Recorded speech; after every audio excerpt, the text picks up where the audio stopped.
ஃபேமிலிஸ்ல மாமா பையன் அத்தை பொண்ணு என்ற கான்செப்ட் எல்லாம் மறந்து இனி எல்லாரும் அண்ணன் தம்பி அக்கா தங்கச்சி என்றதை மறந்துடாதீங்க. It's not about being right but about what is right and standing for once right.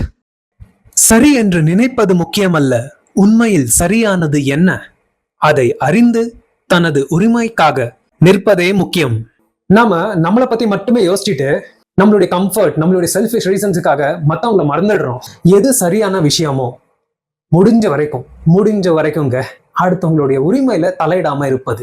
அது பிறக்க போற கருவாக இருந்தாலும் அதற்கு சரியான முடிவு கான்சியஸ்லி உணர்வு பூர்வமாக முக்கியம் இல்லையா?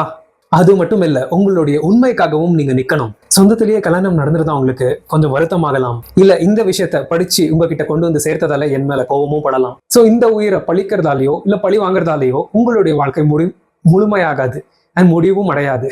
தப்புன்னு தெரிஞ்ச மேல இனி இது யாருக்கும் நடக்க கூடாது என்றதுக்காக என்னெல்லாம் செய்ய முடியுமோ எல்லா முயற்சிகளும் செய்யணும். அதுதான் உங்களுக்கு கொடுக்கிற, அப்புறம் இறந்த உயிர்களுக்கும் கொடுக்கிற நியாயமாகும். அடுத்து பிறக்க போற குழந்தைக்கு நல்லதொரு உலகமாகட்டும், நல்லதொரு வாழ்க்கையாகட்டும் அமைச்சு கொடுக்கிற ஒரு வாய்ப்பாகும். ஆரம்பத்திலேயே இந்த தப்பை பண்ணவங்கள நான் பார்க்கறதுக்கு சொன்னேன். ஏன் தெரியுமா? சார்ல்ஸ் டார்வின் தன்னுடைய தப்பை சரி செய்யற விதமா நம்மளுக்கு கொடுத்துட்டு போன அந்த எவல்யூஷன் ஆஃப் ஸ்பீஷிஸ் என்ற நாலேஜ் எப்படி நம்மளுக்கு இப்போ அவ்வளவு பயன்படுதோ, நீங்களும் உங்களை சுத்தி இருக்கவங்களுக்கு எது சரின்னு சொல்ற ஒரு வாய்ப்பாக நீங்க அமைச்சுக்கணும். வெறும் நல்லா படிச்ச ஒரு சயின்டிஸ்டா இருந்தாதான் உலகத்துக்கு நல்லது பண்ணணுன்ற அவசியம் இல்லைங்க.